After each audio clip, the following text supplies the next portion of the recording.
Okultizëm do të thotë të errta, të padukshme.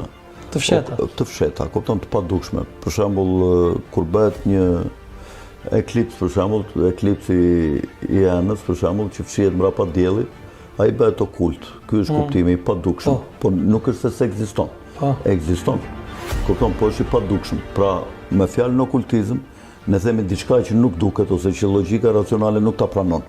Për shembull, po ti theshë dikujt në vitin 1990, jo para 30 vjetësh, që do vit dita që do flasim me vllajën në Amerikë, live, me telefon, me kamera, do ta shikojmë, do na tregojë shtëpinë ku është. Të vrisin me gur, kupton, domethënë po në qoftë se ose për shembull ka vende të prapambetura në tokë që s'kan parë avion ndonjëherë me sy. Ka shumë vende të prapambetura në Afganistan, domethënë, ku diun në këto zonat e thella që s'kalon një avion. E ti thuash dikujt për shembull që s'ka parë një avion me sy që udhëtimi më i shpejt bëhet me avion, ai nuk të beson, thotë, çfarë po thotë ky, kupton? Domethënë shumë gjëra që ekzistojnë ose që kanë ekzistuar edhe më përpara. Në qoftë se kjo teoria e racave që e mbrojnë shumë studius të okultit është e vërtet, atëherë kjo tregon që jeta është ciklike. Domethënë një lloj race shkon në disa nivele të larta zhvillimi, për arsye siç po ndodh tash për shembull që jemi në prag të një lufte bërthamore që edhe mund të ndodh, ose po s'ndodhi sot mund të ndodh një ditë tjetër, se ato armët bërthamore nuk i kanë bërë për t'i mbajtur në muzeum ata, kupton?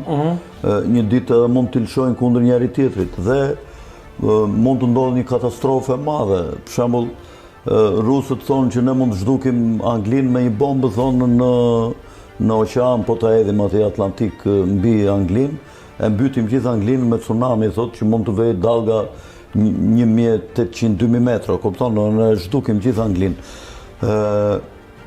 Këto gjëra mund të kenë ndodhur edhe në jetët e tjera, dhe ata që kanë mbetur gjallë, i kanë ditur për shembull që ka pasur celular, ka pasur kështu, ka pasur ashtu, dhe mund t'i kenë edhe dokumentat, se dhe sot për shembull shumë studime që bëhen, për shembull shpikja e njerisie e re teknologjike, për shembull avioni ose një anije supersonike, udhëtimin nga ajri, të gjitha ato që mënyra si bëhet ajo pasi del nga faza e sekretit, që kalojnë 50-60 vjet, ato merren dhe futen në tokë në disa metale të mëdha dhe kjo bëhet shpeshherë nga këto shtetet e mëdha. Shpeshherë çdo për shembull 15-20 vjet futin në tokë për shembull makina, si bëhet makina.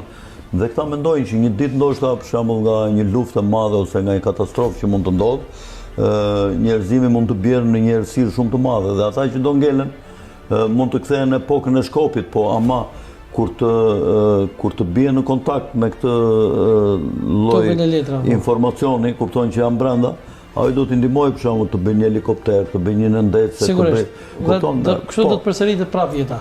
Po, dhe tashi ata që i dinë këto gjëra dhe që u tregojnë fëmijëve të tyre një rrethi të ngushtë, vllazëror, kupton? I dinë, por nuk i bëjnë dot, sepse duhet të bëhet një mënyra e derdhjes hekurit që ti të bësh skela për të bërë pallate, kupton? Po mos ngritë furnaltat, po mos ngritë, çdo gjë do vi që shkallë të ndihmohet gjithë procesi teknologjik që ata të arrijnë atje ku i kanë dijet që mund të bëhen dhe se si bëhen, po që duhet të ndërtojnë shkallët e para derisa të vesh shkallët lartë, se nuk mund të vesh dot direkt të ndërtoj shkallën lartë, kupton? Dhe tash gjatë kohës që këta ngjiten lart, një grup i vogël njerëzish nga jetët e mëparshme i di sekretet edhe se ku do arrijnë, edhe mënyrën për shembull që mbas paras monedhë që do jetë ari dhe argjendi si metale të rralla që ata i dinë nga jetët e mëparshme, do vëmë ke para e letër nëpërmjet paras letër, do ngrem bangat nëpërmjet bankave, do bëjmë monopolin, kupton? Dhe në qoftë se ka grupe të cilat duan ta shkatrojnë njerëzimin për shkak të rritjes së madhe të numrit të popullsisë që është shqetësim për tokën, atëherë ata çfarë bëjnë?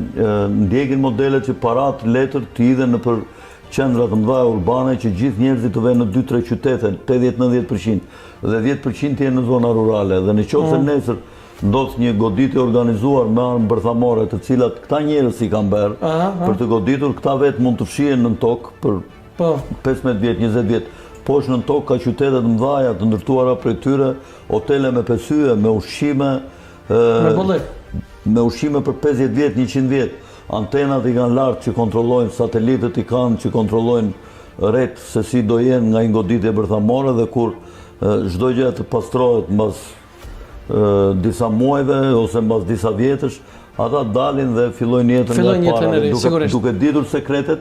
Këta janë grupi okult që mbajnë një orit çka ka ndodhur në gjithë zhvillimin teknologjik edhe fetë, për shembull, mundet që këta i bëjnë, i ndajnë, i thonë ti do bësh këtë fe ande, ti do bësh këtë fe këte, ti do bësh këtë fe edhe afërsisht jeta ciklike do jetë që kur të shtojnë shumë njerëz përsëri do goditen me bomba bërthamore, dhe kur të goditen me bomba bërthamore do ndodh kjo, do ndodh ajo, dhe ata fillojnë e tregojnë historinë në mënyrë të përsëritur një lloj, kupton?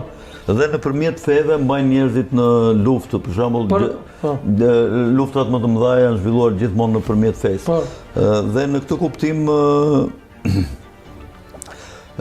këto janë ato misteret e mëdha që... Por mbetemi sigurisht tek